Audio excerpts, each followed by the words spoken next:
اور امیروں اور وزیروں اور سفیروں اور تاجروں اور ذمہ داروں اور پیروں اور بڑے بڑے مولویوں، میرا دربار بڑا مہنگا ہے، جب آؤ گے تو تم قل اللہ یحییکم، میں نے تمہیں زندگی دی، یہ نعمتیں میں نے عطا کی ہیں، ثم یمیتکم، میں تمہیں برباد کر دوں گا، ثم یجمعکم الی یوم القیامۃ لا ریب فیہ، پھر مجھے اپنی کبریائی کی قسم تم سب کو اپنے پاس کھڑا کر کے ایک ایک سانس کا حساب لوں گا۔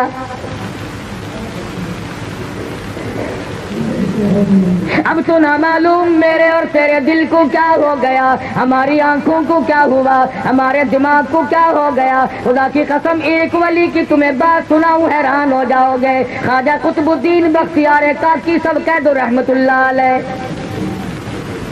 بہت بڑا ولی ہے۔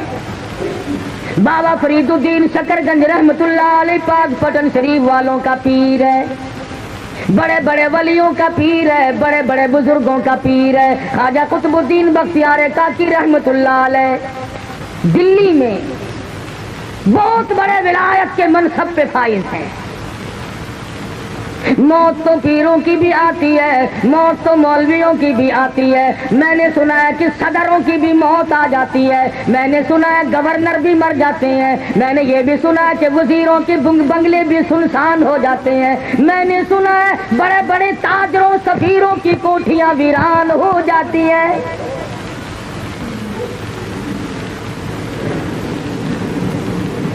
تھوڑی بہت ہی ملکیت کی تو کیا بات ہے، روئے زمین کے مالک چلے گئے، زمین اتنوں کو کھا گئی اور کبھی ڈکار نہ لی، اربوں خربوں انسان زمین میں کھپ گیا۔ خواجہ قطب الدین بختیار کاکی رحمت اللہ علیہ کا آخری وقت آیا، وصیت نامہ لکھا۔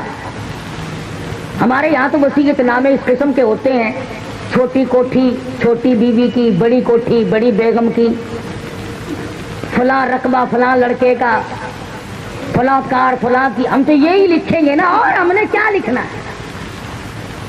اصل تو لکھنے کی نوبت ہی نہیں آتی، گول مول دھڑم کر کے بہت آتی ہے، فرصت ہی نہیں لکھنے کی۔ اور لکھے گا تو وہ جس کو موت کا یقین ہو، جس کا یہ خیال ہو کہ میری موت آئے گی۔ میرا تیرا تو یہ خیال ہے کہ ہم نے مرنا ہی نہیں، جو زمین میں چلے گئے موت ان کو الاٹ تھی، ہم کیوں مرے؟ اللہ پاک فرماتے ہیں اور تم تو کیا ہو، تم سے بڑے بڑے آئے اور جب میں نے ان کو جھٹکا دیا کیوں نہ کر سکے؟ یہ چونکہ ولی تھے، وصیت نامہ لکھ دیا، میرا جنازہ، وہ جنازہ پڑھانے کی شرطیں لکھ ماری۔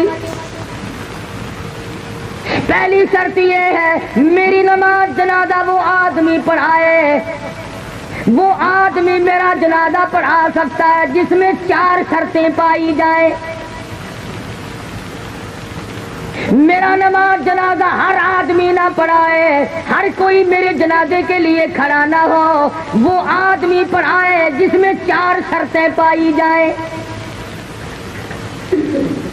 پہلی شرط یہ ہے جب سے اس نے ہوش سنبھالا میرے جنازے کے وقت تک اس کی ایک وقت کی بھی، ایک دن کی بھی، ایک نماز بھی جماعت کے بغیر نہ ہوئی ہو،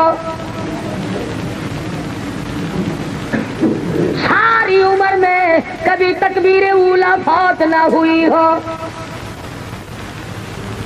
بیماری میں، دکھ میں، درد میں، سفر میں، حضر میں، کسی وقت میں بھی، کسی پریشانی میں بھی، کیسی تکلیف کیوں نہ ہو، ایک وقت کی بھی جماعت کی نماز اس کی ترک اور قضا نہ ہوئی ہو۔ پہلی شرط نماز جنازہ پڑھانے کی ہے۔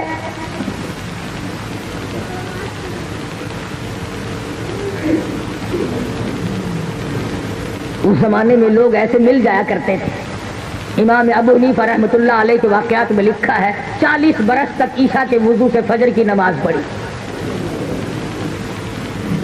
ایسے لوگ علامہ ایوب سختانی رحمت اللہ علیہ کے واقعات میں لکھا ہے کہ ساری عمر میں ایک دن ایک رکعت نکلی اور وہ بھی ماں بڑی بیمار تھی، اس کو دوا پلانے میں دیر ہو گئی۔ ساری عمر رویا کرتے تھے کہ میری ایک رکعت قضا ہو گئی، ساری عمر میں جماعت کی۔ ہمیں جماعت کی پرواہ بھی نہیں۔ علماء اکرام نے لکھا جماعت بہت بڑی شے۔ عبداللہ بن ام مکتوم رضی اللہ تعالیٰ عنہ مدینہ منورہ میں نابینا صحابی ہے، مدنی کریم صلی اللہ تعالیٰ علیہ وسلم کی خدمت عالیہ میں حاضر ہوا، عرض کرنے لگا یا رسول اللہ میرے ماں باپ آپ پہ قربان ہو جائیں، محتاج ہوں، معذور ہوں، مجبور ہوں، نابینا ہوں، ٹھوکریں لگتی ہیں، ٹکر بھی لگ جاتی ہے، نماز کے لیے آتا ہوں، اگر آپ اجازت دیں تو میں گھر میں نماز ادا کر لیا کروں۔ رحمت دو عالم صلی اللہ علیہ وسلم نے فرمایا ہاں تو مجبور ہے، گھر میں نماز ادا کر لیا کر۔ وہ ابھی پوچھ کر 10 قدم نہ گیا ہوگا کہ جبریل امین تشریف لائے۔ عرض کیا یا رسول اللہ آپ نے عبداللہ بن ام مکتوم کو گھر میں نماز پڑھنے کی اجازت دے دی، حالانکہ ایسے لوگوں کی وجہ سے دوسروں کی نماز قبول کی جاتی ہے، ایسوں کی وجہ سے تو دوسروں کی نماز مقبول ہوتی ہے، آپ نے اس کو گھر میں نماز کی اجازت کیوں دی؟ واپس بلایا اور فرمایا عبداللہ اذان سنتے ہو؟ جی ہاں یا رسول اللہ سنتا ہوں۔ فرمایا پھر تو مسجد میں آنا ہی پڑے گا۔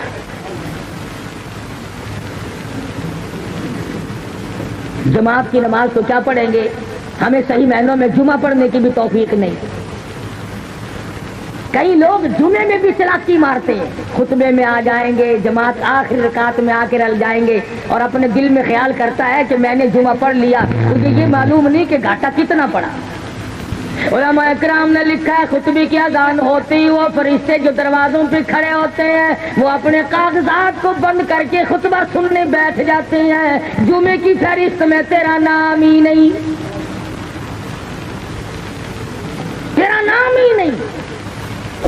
دکان پہ بڑا سویرے پہنچتا ہے کہ گاہک آ کر نہ چلا جائے۔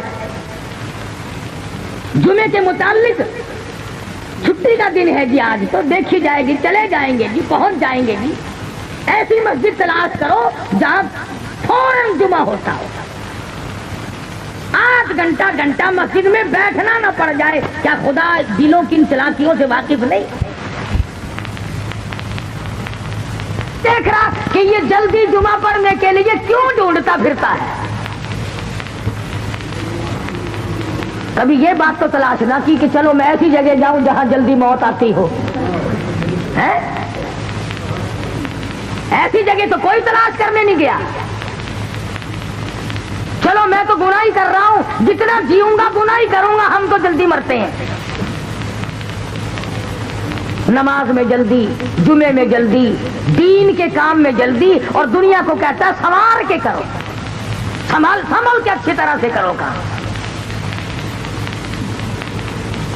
تو خواجہ قطب الدین بختیار کاکی رحمت اللہ علیہ نے پہلی شرط لکھ دی، میری نماز جنازہ وہ آدمی پڑھائے جس کی تمام عمر میں کبھی بھی کسی حال میں بھی اس کی ایک وقت کی بھی جماعت کی نماز قضا نہ ہوئی ہو۔ فرمایا دوسری شرط یہ ہے میری نماز جنازہ وہ آدمی پڑھائے جس کی تمام عمر میں کبھی بھی بیماری میں، سفر میں، کبھی بھی کسی حال میں بھی عصر کی سنت قضا نہ ہوئی ہو۔ اب یہ ولی ہے، دیکھو کیا کیا شرطیں اپنے جنازے کے لیے لکھ رہا ہے۔ فرمایا میری نماز جنازہ وہ آدمی پڑھا سکتا ہے جس سے فرض تو کیا، واجبات تو کیا، ضروری نماز تو کیا، عصر کی سنتیں جو نفل کے درجے میں وہ بھی کبھی اس سے قضا نہ ہوئی ہو۔ فرمایا تیسری شرط یہ ہے میری نماز جنازہ وہ آدمی پڑھا سکتا ہے، ایسا آدمی میری نماز جنازہ پڑھائے جس کی ساری عمر میں کبھی بھی کسی حال میں بھی تہجد کی نماز قضا نہ ہوئی ہو۔ اس لیے کہ تہجد کی نماز کو خاص دخل ولایت کے ساتھ امن ہوا قانت آناء اللیل ساجدا وقائما یحذر الآخرۃ ویرجو رحمت ربی. ساری رات سجدوں میں گزار دے, اللہ کے حضور میں گزار دے. اور فرمایا تہجد والی کیوں نہ پڑھے, نبی کو حکم ہو رہا ہے یا ایھا المزمل قم اللیل الا قلیلا نصفہ او انقص منہ قلیلا. اور کالی کملی اوڑھنے والے اٹھو اور میرے سامنے کھڑے ہو کر قرآن کی تلاوت کرو. نبی کو خدا حکم دیتا ہے کہ رات کو اٹھ کر میری یاد کر. ولی ساری رات عبادت میں گزارتا ہے. ہمارے زمانے کے بعض پیر سے پوچھو نا, حضرت جی نماز نہیں پڑھ دے. آخر میں مدینے پڑھ کے آنا, میں مدینے پڑھ آیا. روٹی اتھوں رگڑدا ہے, سارے کھانے تے پینے تے پہننے تے سارا رگڑا اتھوں چاڑدا ہے تے نماز مدینے پڑھدا ہے. خواجہ قطب الدین پیر ہے, ولیوں کا ولی ہے, بہت بڑا بزرگ ہے. کہتا ہے میری نماز جنازہ وہ آدمی پڑھائے جس کی ساری عمر میں ایک دن کی بھی تہجد کی نماز قضا نہ ہوئی ہو. یہ 3 شرطیں جو تھی یہ تو تقوی کی تھی, اللہ اللہ کرنے کی تھی, نماز جماعت کی, عصر کی سنتیں, تہجد کی نماز یہ تو کرنے کی تھی. اور چوتھی شرط ان سے بھی مہنگی ہے, چوتھی شرط ان سے بھی زیادہ مہنگی اور گرم ہے اور بہت زیادہ سخت ہے. فرمایا لوگو میری نماز جنازہ وہ آدمی پڑھائے جس کی تمام عمر میں کبھی بھی کسی حال میں بھی ساری زندگی میں غیر عورت پہ اس کی کبھی نگاہ نہ پڑی ہو.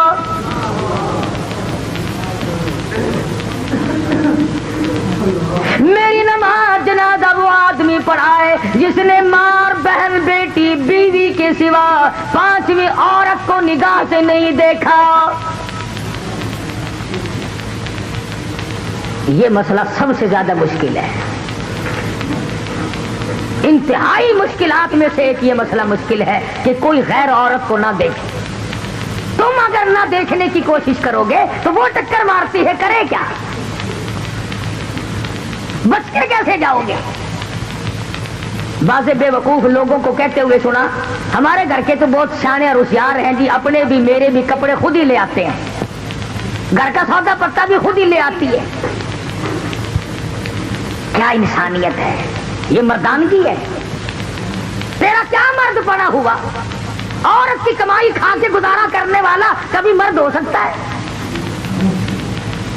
ڈوب کے مر جانا چاہیے ایسے مرد کو جو عورت کی کمائی کھاتا ہو.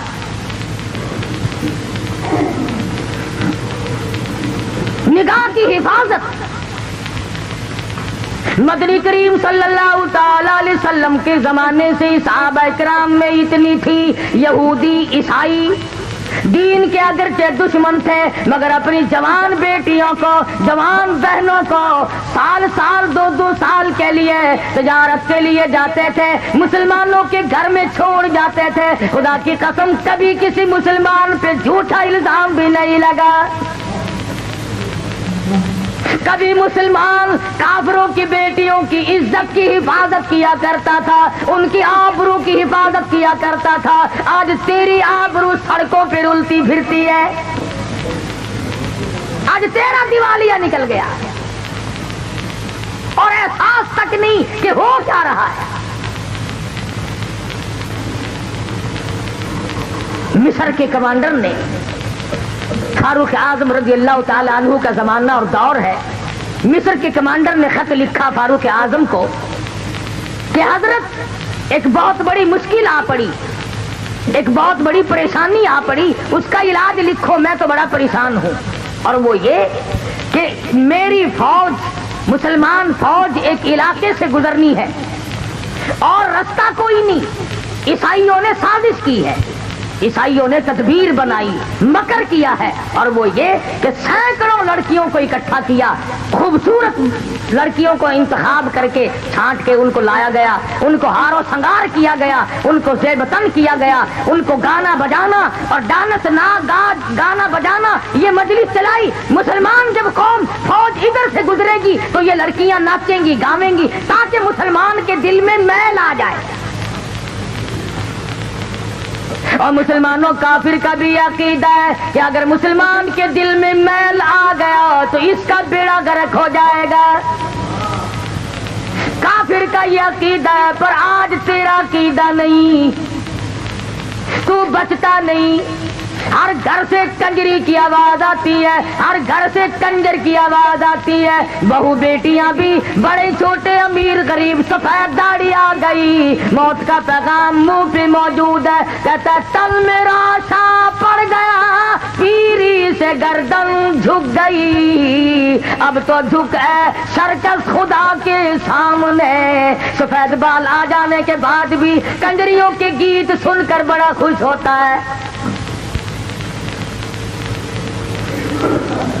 اور جب ہماری روحوں میں گانا بجانا رچ گیا تو ہم گیت سنتے ہی مریں گے, گانے گاتے یا گانے سنتے ہی مریں گے.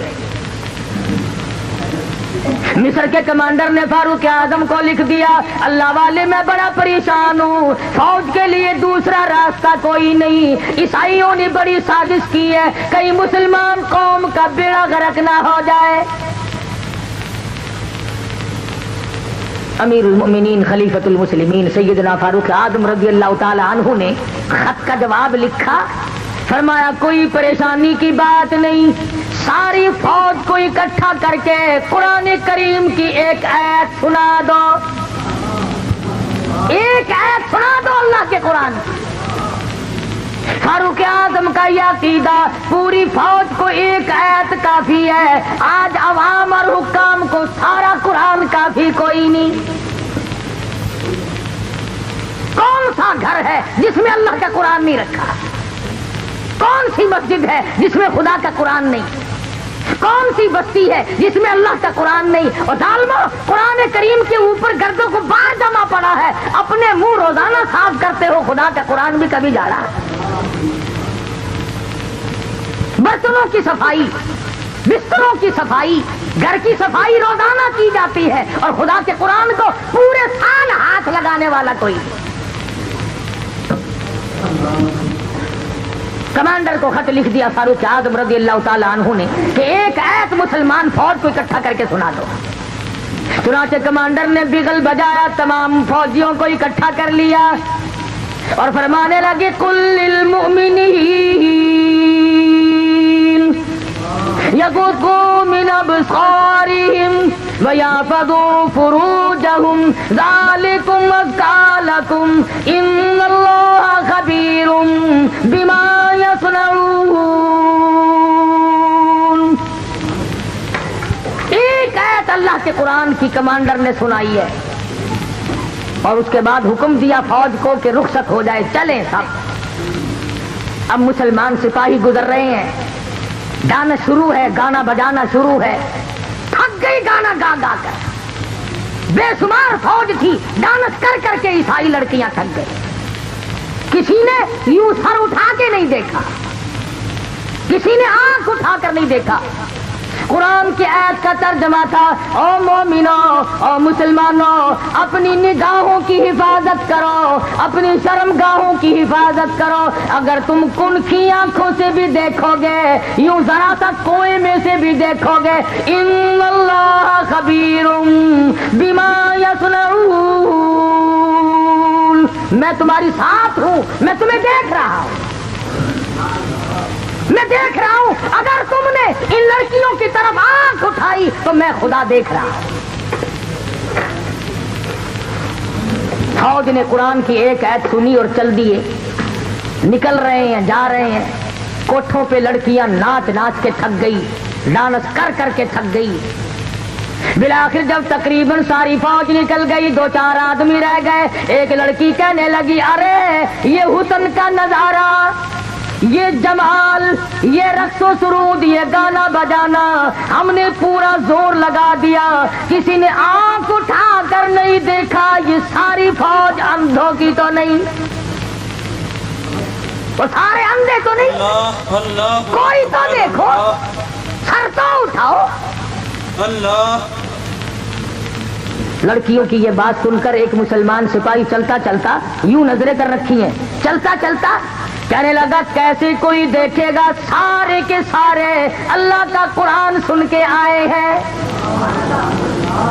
سارے اللہ کا قرآن سن کے آئے ہیں، کوئی نہیں دیکھے گا۔ اللہ غنی، عیسائی لڑکیاں کہنے لگی وہ کیسا قرآن ہے جو اتنے بڑے جمال کے نظارے سے روک دے، اتنے حسن سے روک دے، گانے بجانے سے روک دے، یہ طرح طرح کے ڈانس ہم نے کیے ان کو دیکھنے سے روک دے، وہ کیسا کلام ہے جس میں اتنی قوت ہے، اتنی اسپرٹ ہے، اتنی شجاعت ہے، اتنی جرأت ہے، اور جانے والا وہ قرآن ہمیں بھی سناتے جاؤ۔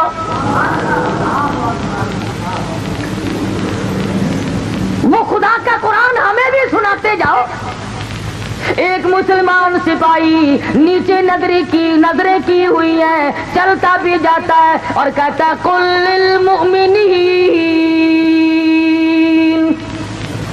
یغضوا من ابصارہم ویحفظوا فروجہم ذالکم ازکی لکم ان اللہ خبیر بما یصنعون۔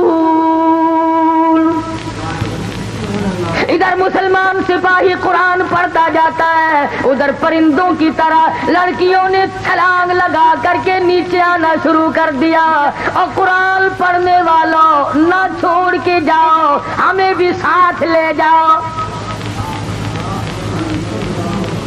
علماء نے لکھا ہے ایک آیت سن کر کئی 100 عیسائی لڑکی مسلمان بن گئے، اور ہم مسلمان ڈوب کے مر جائیں سارا قرآن سن کر کے بھی آج تک مسلمان نہ بنے، آج تک مسلمان نہ بنے۔ تو خواجہ قطب الدین بختیار کاکی رحمت اللہ علیہ نے چوتھی شرط لکھ ماری، فرمایا میری نماز جنازہ وہ آدمی پڑھائے جس کی ساری عمر میں کبھی بھی کسی حال میں بھی غیر عورت پہ اس کی نظر نہ پڑی ہو۔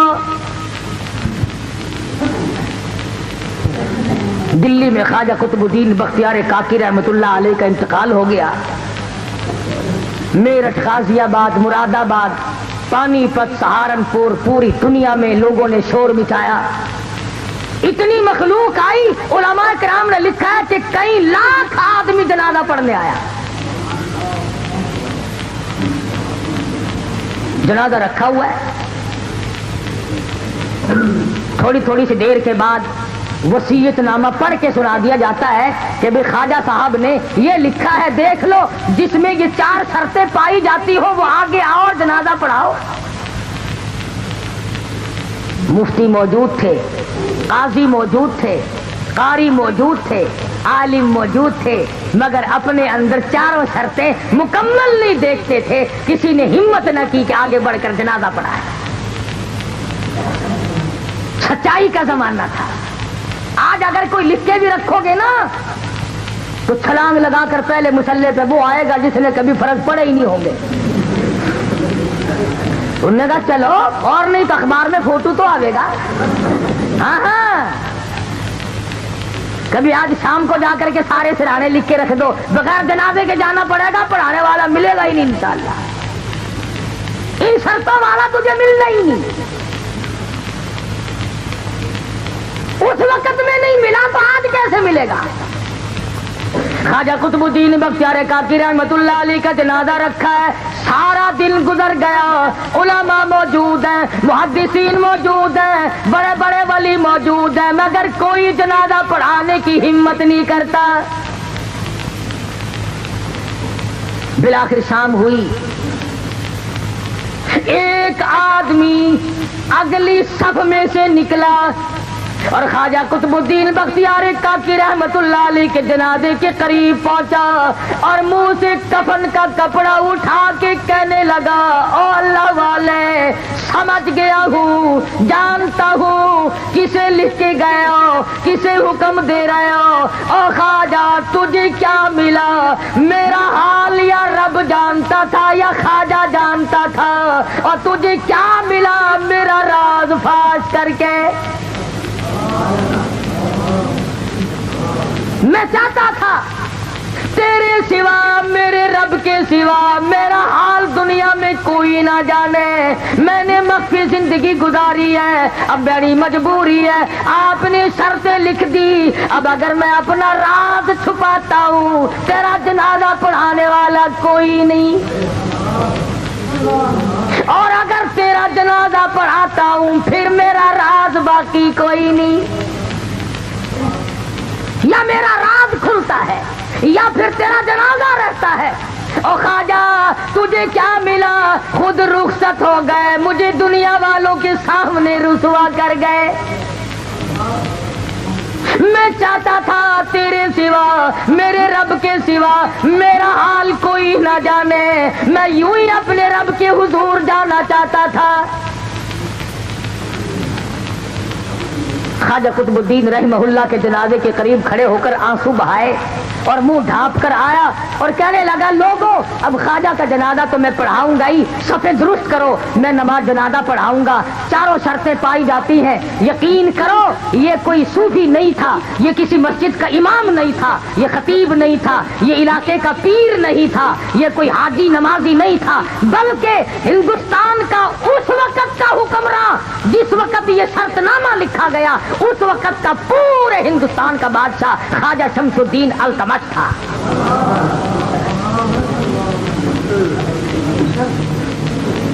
پورے ہندوستان کا حکمراں اور ساری عمر میں ایک جماعت کی نماز نہ گئی بادشاہ ہو اور تہجد کی نماز قضا نہ ہو بادشاہ ہو اور عصر کی سنتیں کبھی نہ چھوٹی ہو بادشاہ ہو اور بہن بیٹی اور بیوی اور ماں کے سوا کبھی عورت نہ دیکھی ہے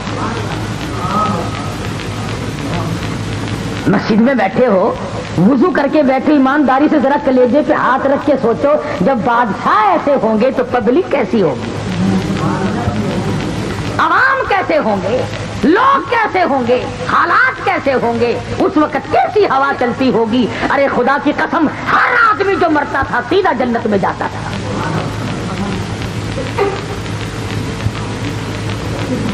اب میں تمہیں کیا بتلاؤں کہ ان کے بعد بادشاہ کیسے کیسے آئے اور کیسے کیسے ہیں میری ساری تقریر کا ناش کر کے کوئی لوگ یوں کہہ دیں گے کہ سیاسی تقریر شروع کر دی میں کہتا ہوں کوئی بھی ہو وزیر ہو صدر ہو گورنر ہو کمشنر ہو ذمہ دار ہو تاجر ہو ارے مسلمان بن کے مرنے کی کوشش کرو تمہیں ہو کیا گیا سلطان عالمگیر مغلیہ خاندان کا بادشاہ ہے ملا جیون رحمت اللہ علیہ کا جنازہ اس کے استاد کا جنازہ رکھا ہے جامع مسجد دلی کے سامنے انہوں نے شرط لکھی اس طرح کی کہ میری نماز جنازہ وہ پڑھائے جس کی ساری عمر میں کبھی تہجد قضا نہ ہوئی ہو عالمگیر کی چیخ نکل گئی اور فرمایا لوگوں صفیں باندھ لو میں پڑھاؤں گا الحمدللہ فقیر کی ساری عمر میں کبھی تہجد قضا نہیں ابھی تم سارے بیٹھے کہہ رہے ہوگے کہ ساری باتیں دلی کی کرتا ہے بس ملتان کی بتا دوں ہاں تم سارے ولی میں تو تم سب کو ولی مانتا ہوں حافظ جمال صاحب کا مزار ملتان میں ہے حافظ جمال رحمہ اللہ کا مزار ہے نا تاریخ شاہد ہے ملتان کی کہ حافظ صاحب نے یہی دو شرطیں لکھی میری نماز جنازہ وہ پڑھائے جس کی اثر کی سنتیں ساری عمر میں کبھی نہ چھوٹی ہو اور تہجد کبھی قضا نہ ہوئی ہو یہ ملتان شہر کی تاریخ گواہ ہے صبح رات کو انتقال ہوا سارا دن جنازہ لیے بیٹھے رہے کوئی جنازہ پڑھانے کی جرت نہیں کرتا شام ہو گئی ایک شخص آیا اس کے پیروں پہ گرد و غبار پڑا ہوا تھا کپڑوں پہ گرد و غبار تھا ایسا معلوم ہوتا تھا کہ دور کا مسافر پیدل چل کے آیا جنازے کے قریب کھڑا ہو کے کہنے لگا صفیں درست کرو میں جنازہ پڑھاؤں گا صفیں درست کرو میں جنازہ پڑھاؤں گا صاحب بیان فرما رہے تھے، رسول اللہ صلی اللہ علیہ وسلم نے ارشاد فرمایا کہ جو شخص دین کی اچھی بات کو سن کر دوسروں تک پہنچائے یہ صدقہ جاری ہے۔ جس کو یہ ہماری ویڈیو اچھی لگی ہو شیئر کریں، دوستوں تک شیئر کریں، ہمارے چینل کو سبسکرائب کریں۔ ملتے ہیں انشاءاللہ اگلی نئی ویڈیو میں۔ اللہ حافظ۔